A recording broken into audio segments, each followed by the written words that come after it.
Okay. Hi, this is Elliot Fishman, and I am now live on Facebook. And I appreciate everyone being here. I know we were originally scheduled for noontime, but something came up, so I need to be on a different call at noon. So I, I'm glad to be here with you this morning. And just a couple of things just to remind everybody. I hope everybody is doing well. That's the first thing. And I hope that I'm getting text here to tell me that everything is working. I'm hoping that's what the text says. They see me. Good. Excellent. And so the I hope everyone going back. I hope everyone's doing well. I hope everybody's safe. There's a lot of stuff with COVID-19 going on in terms of changes, like in Maryland. We're going to start elective surgery. They're opening up the beaches. Not that I'm going to the beach, and nor should you probably. Parks are opening. So there's a little bit of a opening of things. So hopefully things will continue to get a little bit better, but they're still going to be very, very problematic.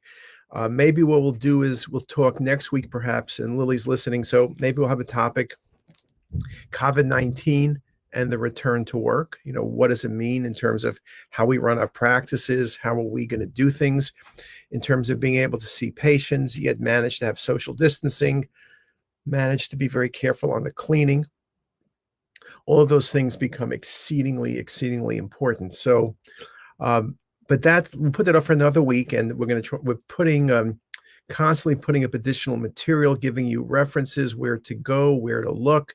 Some really good stuff came out from the ACR yesterday about how to move forward, bringing back your practice. There's new stuff from Radiology and JACR and the like. So a lot of really good stuff is out there. So we'll keep referring you to different places to look, and then try to do our best at summarizing things and make it kind of easy for you to look at.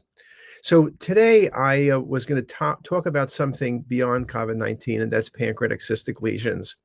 And particularly as we do CT, we know, and we do MR, we know that there are many incidental pancreatic cystic lesions, and the whole understanding of how to manage cystic lesions and what to do with them is changing. There was a good article worth reading.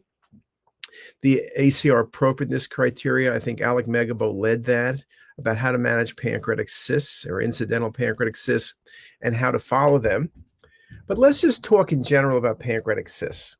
So we wrote an article a number of years ago on a 16-slice scanner that showed that about 5% of people have incidental pancreatic cysts over age 50.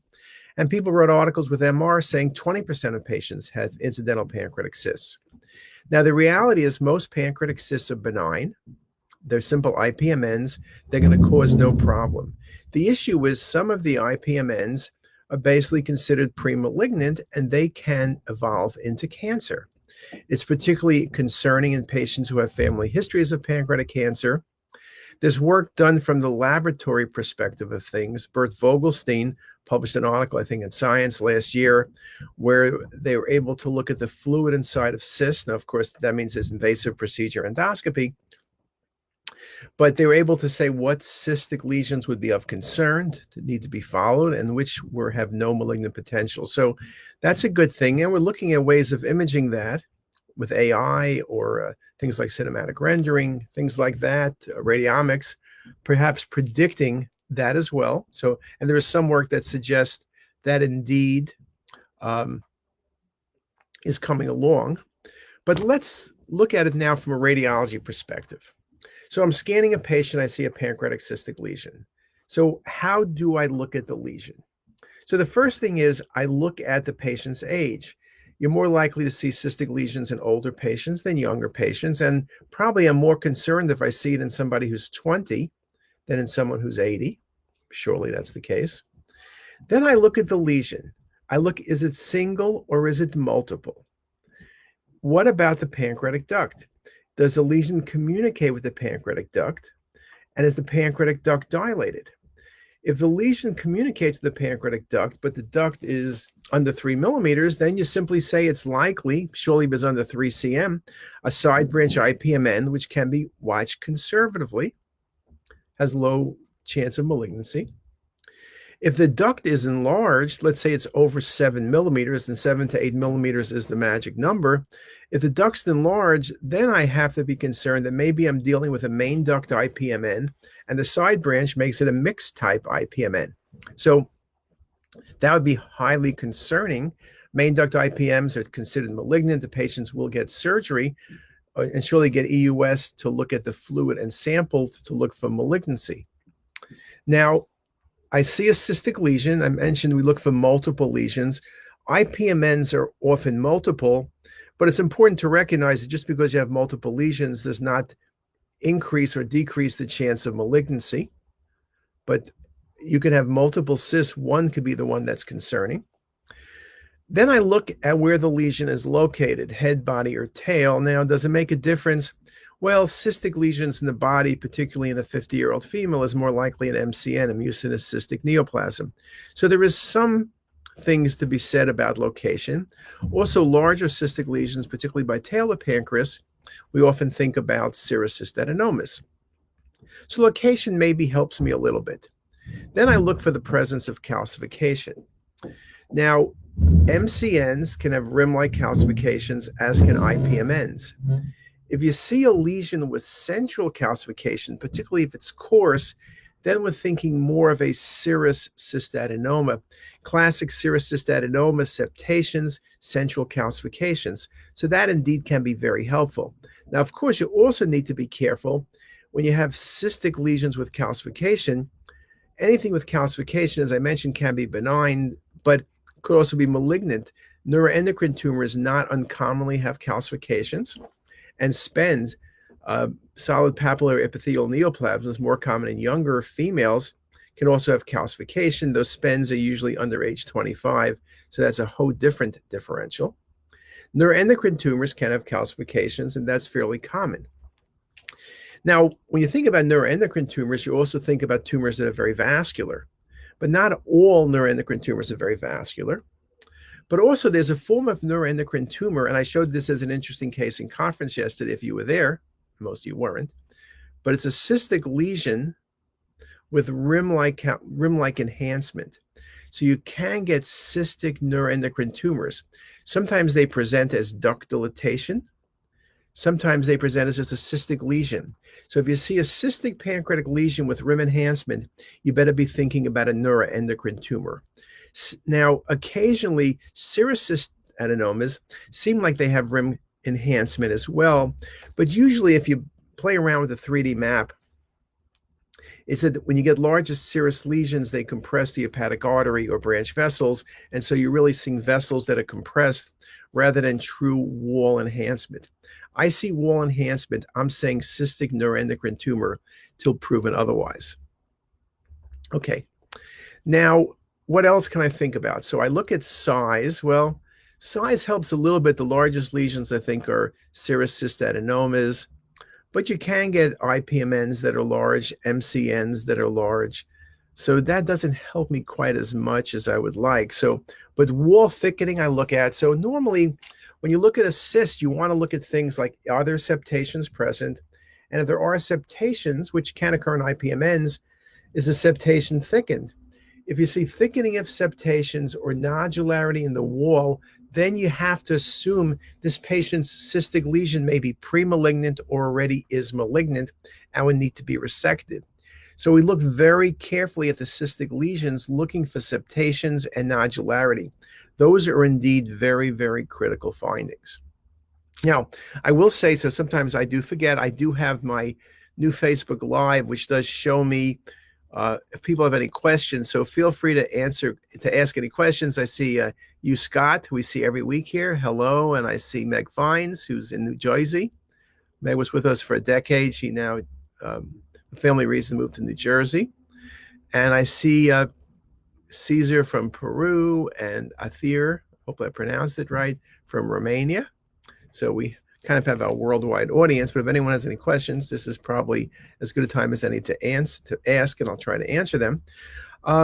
So that's the things we kind of look at. Now, let's say you see a cystic lesion with nodularity. Well, I think most places you're going to get EUS and sampling of the fluid, and then the patient will get surgery. if there's pre-malignant or there's malignant cells or there's concern. Nodularity to me means the lesion is coming out. Even if the fluid was okay, they're still going to assume that it's highly suspicious and at a minimum is pre-malignant, and you can cure the patient by doing a Whipple's or a distal at that point without waiting for tumor to spread. So you got to look very carefully. I find that thin sections are critical. Looking at coronals and sagittal in 3D works wonders. We do have work going on with AI, and other people do as well, looking at cystic pancreatic lesions, trying to classify them better, and trying to distinguish malignant from benign, aggressive from non-aggressive. Now, in terms of follow-up, what if I see a 3-centimeter pancreatic lesion, well-defined water density, no nodularity, no enhancement, no septations, no thickening? Then we follow it. So typically, some people will say that if you go to pancreatic cyst clinic, maybe follow it at 6 months to a year, and then follow it yearly. In the article by Megabo on the appropriateness criteria, they said to follow it for 9 years. Now, that's a long time to follow, and they did say things may change, but you know, if you say that a cystic lesion in IPMN is pre-malignant, just because it hasn't changed in 9 years doesn't mean it won't change the 10th year. If it's pre-malignant, it's always going to have a risk. So, and I think the authors in that article said 9 years, which is a very strange number for anything. 9 is just not a number, except for Roger Maris's jersey, perhaps.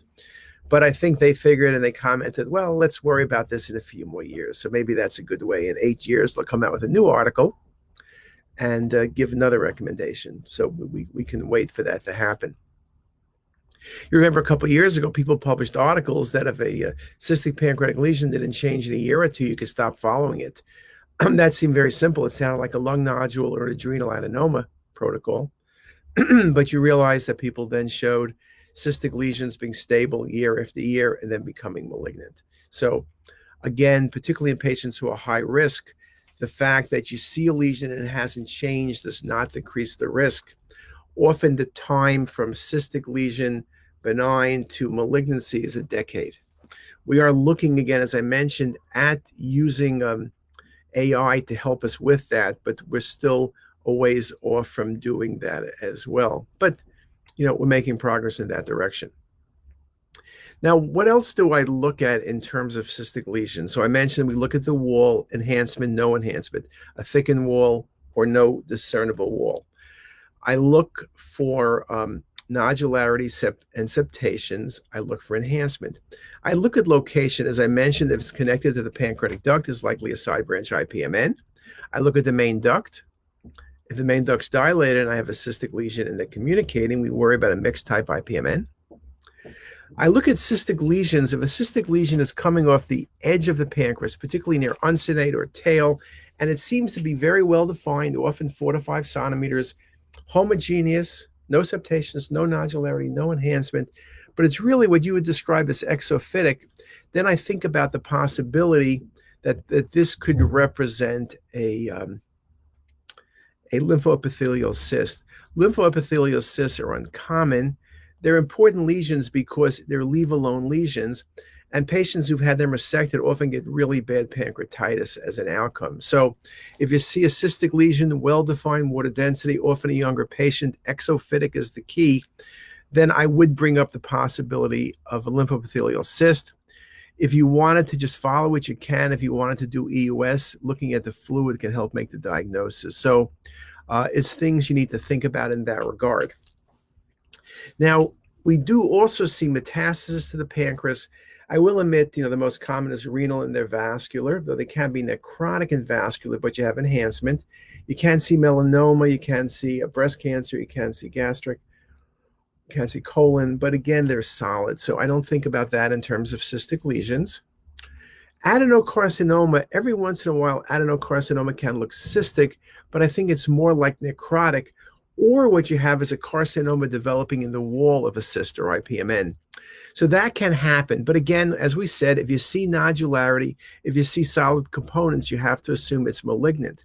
Now, it's important for us at times to say if we think a cystic lesion and there's a cancer present, that the cancer arose from an IPMN, because there are certain chemotherapies that work better for patients who have cystic lesions that arose from IPMN. So that can be something very valuable that you can tell your referring clinician, particularly the oncologist and the surgeon. So what else? So we mentioned serous cystadenomas. Serous cystadenomas over 5 cm, they'll resect. Often they're symptomatic, but they're not malignant. With serous cystadenomas, septations, though there is oligocystic serous cystadenoma with no septations. Most have septations, sometimes it's stellate, sometimes it's multiple septations. That's central classic calcification, though the calcification can be in the periphery as well. I mentioned in terms of aging, 50-ish year old, you think about cystic lesion, body, particularly you're thinking about an MCN. 70-year-old IPMN, 60-year-old serous cystadenoma. So again, percentage-wise, you could be thinking about things in that regard. In terms of follow-up, I think if you're concerned and there's a strong family history, 6 months might be good the first time to look at the lesion trajectory. Do a few times at 6 months and then stretch it out to a year. For most patients, a year is fine, but you need to look very carefully.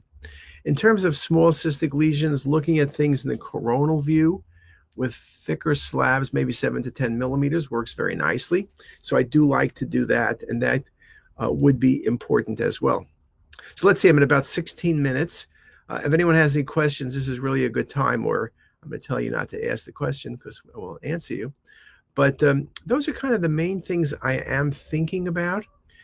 We go through a whole different range of cystic lesions. And again, the importance of knowing cystic lesions can be malignant if they have nodularity or wall enhancement. And as we said, anything from cystic neuroendocrine tumors to adenocarcinomas arising in the cyst wall will need to be considered. Oh, so I see, if I need to scroll down a little bit, there's a few other. What about an intramural nodule? I think I mentioned that. Intramural nodules, high suspicion for malignancy. Can we differentiate a cystic neuroendocrine and a cystic pancreatic hemangioma? Cystic neuroendocrine, there's a thickened wall. Cystic hemangiomas of the pancreas do not. Also, the number of cystic hemangiomas, I think I have 2 cases. So you really can't do that. I think can this conference be assessed on demand? Just to let you know that everything we do with Facebook gets posted immediately when I follow this talk. When I end it, it gets put on Facebook, so you can go back and look at it later. I know Tom Decker says he's being called for a procedure, but it will be on forever and ever. We also post this on YouTube, so if you go into YouTube later today, you'll be able to find this discussion on YouTube as well. So we try to keep it in both of those, realms as well. So I think my time is up. Is pancreatic disease a high volume RVU? I mean, we do a lot of pancreas at Hopkins. I think it's a body CT. You don't need to, particularly for following up cysts, you need a limited study. You need just the body, not the pelvis, abdomen, not the pelvis. We also have tried to do limited pancreases, particularly if you're following patients to decrease dose. You can do about a 13 or 14 centimeter scan. That works fairly well. Obviously, discussion CT versus MR. The biggest challenge with MR has been not that MR doesn't see the lesions very well and sometimes sees more lesions, is that MR often will miss early cancers. CT is really good for picking up those mural nodules. And at the end of the day, the reason for following someone with pancreatic cysts is you want to pick up early cancer. You hate to be following somebody and then find out that you missed it. So that indeed becomes very important. So with that, I'll thank you for your attention. And we'll see you back next week. And again, we are posting daily material I think is helpful, both on COVID and non-COVID. And I'll catch you next time. Have a great day.